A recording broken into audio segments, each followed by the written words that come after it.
बदलते रिश्ते किस्त नंबर 3। नगीना की ये रात बहुत मुश्किल से गुजर रही थी। न जाने क्यों बेचैन थी। क्या जादू कर दिया है अरशद ने मुझे।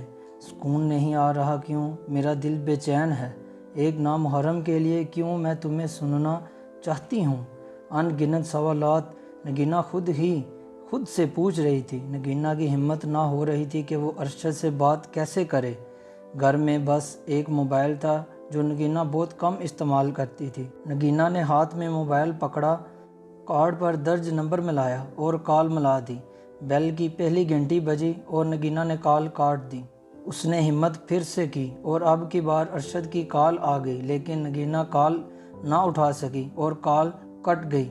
अब की बार नगीना फिर से कॉल मिलाई। इस बार बिना देर किए कॉल दूसरी तरफ से अटेंड हो चुकी थी। हेलो कौन, हेलो हेलो। नगीना को ऐसी चुप लग गई कि एक लफ्ज़ भी मुंह से ना निकला और मोबाइल बंद करके सो गई। सुबह जागते ही सबसे पहला ख्याल अरशद का आया और मोबाइल ऑन करने पर मैसेज पढ़कर खुशी और हैरानगी भी हुई। मैं जानता हूँ आप नगीना हैं। मेरी आवाज़ इतनी भी बुरी नहीं थी कि आप बोली तक नहीं। मैं 8 बजे आपका बस स्टॉप पर इंतज़ार करूँगा। नगीना आज वक्त से पहले ही बस स्टॉप पर पहुँच गई थी। अरशद देर से आया था। नगीना गुस्से की हालत में थी, लेकिन कोई बात ना की और सीधी अरशद की गाड़ी में बैठ गई।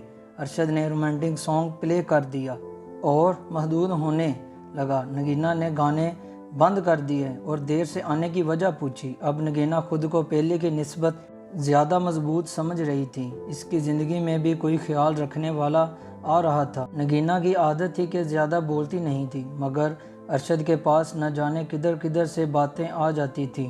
नगीना को खूब हंसाता था। यही वजह थी कि नगीना जो किसी को बात तक न डालती थी, मगर अरशद के सामने तमाम हथियार डाल चुकी थी। आपको अपना ऑफिस दिखाऊं? अरशद ने सवालिया नज़रों से नगीना से सवाल किया। नहीं, कॉलेज से देर हो रही है। मैं क्यों देखूं, आप मेरे क्या लगते हैं? और मुझे आज कॉलेज जल्दी पहुंचना था, तभी आपकी गाड़ी में बैठ गई, वरना मैं ऐसी वैसी लड़की नहीं हूं। अरशद नगीना की मासूम बातें सुनकर दिल ही दिल में हंस रहा था और लबों पे मुस्कुराहट ला रहा था। आप मजाक समझ रहे हैं? नगीना ने अरशद को देखते हुए कहा। मेरी क्या मजाल कि आपका मजाक बनाऊं? वो तो मैं आपकी मासूमाना बातों को गौर से सुन रहा था। अच्छा बस करें, कॉलेज आ गया है। रोकें गाड़ी। अरशद ने बिला तखीर गाड़ी रोकी और अगली बार मिलने का पूछा तो नगीना ने कहा, रोज़ मिलना ज़रूरी नहीं, और वैसे भी रोज़ आने जाने से इज़्ज़त कम हो जाती है, ऐसा मेरी अम्मी कहती हैं। और गाड़ी से उतरकर कॉलेज चली गई। मुलाकातों का सिलसिला तवील होता जा रहा था। अब नगीना मॉडर्न बनती जा रही थी। ब्लैक टाइट्स, जीन्स और शॉर्ट कमीज़ में वो किसी हीरोइन से कम न थी। अरशद से इसे माली सपोर्ट कर रहा था। अब घर के हालात बेहतर से बेहतर हो रहे थे। नगीना की पढ़ाई मुकम्मल हो चुकी थी और अरशद के ऑफिस में जॉब भी कर रही थी। अब अरशद जिधर भी मीटिंग में जाता, नगीना को बतौर असिस्टेंट साथ ज़रूर रखता था। रात को लेट आना नगीना की रूटीन बन गई थी। नगीना अपने वालिदैन से अरशद को मिलवा चुकी थी। अरशद ने भी नगीना के वालिदैन को तसल्ली देकर इनका एतमाद हासिल कर लिया था। नगीना की काबिलियत की वजह से अरशद को काफ़ी फ़ायदा भी हुआ था। अरशद अगर मसरूफ़ होता तो नगीना ही क्लाइंट को डील किया करती थी। अरशद अब नगीना को अपनी वाइफ के रूप में देखना चाहता था। अरशद नगीना की हर वक्त तारीफ़ों के पुल बांधा करता था। नगीना के वालिदैन को अक्सर फ़िक्र हुआ जाती थी। नगीना वालिदैन को भरोसा मुकम्मल दिलवा चुकी थी। अब रोज़ का मामूल था कि अरशद नगीना को हर उस जगह पे ले जाता था जिधर का उसने कभी ख्वाब देखा था। अरशद ने अपनी वालदा से भी नगीना को मिलवा दिया था। नगीना खुद से ज़्यादा अब अरशद पे भरोसा करने लगी थी। अरशद, अब हमें शादी की बात आगे बढ़ा लेनी चाहिए। नगीना अरशद से मुखातब थी। हाँ, मुझे भी अब ऐसा ही लगता है। अच्छा, मैं आज ही अपनी अम्मी से बात करता हूँ। दोनों बहुत खिलखिलाकर हंस रहे थे कि अचानक अरशद को एक काम याद आ गया। नगीना, चलो चलते हैं। बात करते हुए अरशद ने नगीना की बात को काटा। नगीना भी बिना कोई सवाल किए उठ खड़ी हुई। अरशद बार बार पीछे मुड़कर किसी को तक रहा था। अरशद ने नगीना को घर ड्रॉप करने के बाद अपनी पुरानी मोहब्बत को सोचने लगा, क्योंकि वो अब किसी और लड़के के साथ इसी होटल पे आई हुई थी। मर्द अगर किसी औरत को छोड़ भी दे तो तब भी मर्द के दिल जलन ज़रूर होती है। अरशद का भी यही हाल था। वो उस लड़की से बहुत ज़्यादा मोहब्बत करता था, मगर अरशद की एक हरकत ने उसकी पहली मोहब्बत को दूर कर दिया था। अरशद इसे भी नगीना की तरह ट्रीट करता था, शायद नगीना से भी कम करता था। अरशद को वो रात ना भूल पाई जिस रात उसने नशे की हालत में अरीशा को अपने घर बुलाया। अरीशा ने यूनिवर्सिटी में पेपर की तैयारी का बहाना बनाकर अरशद के घर चली गई। अरशद ने इसकी इज्जत को उसी रात दाग लगा दिया था। अरीशा के वहमो गुमान में भी ना था।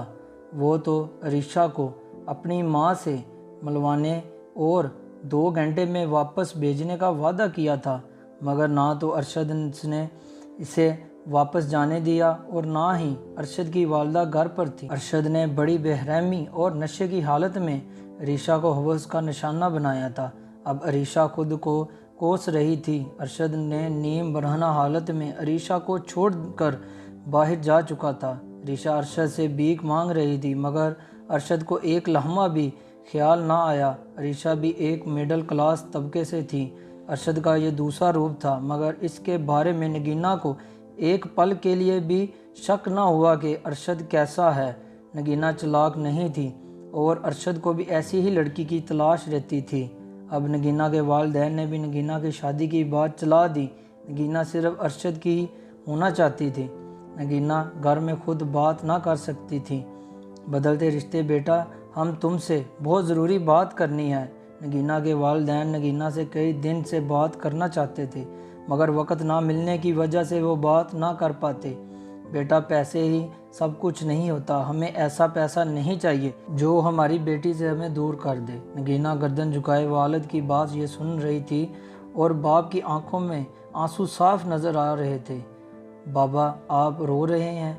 उसके वालिद की आवाज़ में नरमी, इस कदर नरमी और जज्बात शामिल थे कि नगीना इन्हें गले लगा कर चुप करवाते हुए खुद भी रो पड़ी। बाबा, आपको पता है आपकी बेटी बहुत काम करती है, बहुत मेहनत वाली है। हाँ, हमारी बेटी दुनिया की सबसे अच्छी बेटी है। नगीना के वालिदा ने नगीना को गले लगा लिया। अब तीनों लोग बहुत खुश भी थे और इसके वालिद ने नगीना से शादी के हवाले से भी बात कर दी। बाबा, बस 6 महीने मज़ीद मुझे नौकरी करने दें, इसके बाद आप जैसा कहेंगे वही करूँगी। इसी इसना में नगीना के वालिद ने उसका माथा चूम लिया और बेफिक्र होकर सो। मगर नगीना अरशद के बारे में सोच रही थी। उसके दिल में कई तरह के वहम जन्म ले रहे थे कि कहीं अरशद शादी से इनकार ना कर दे।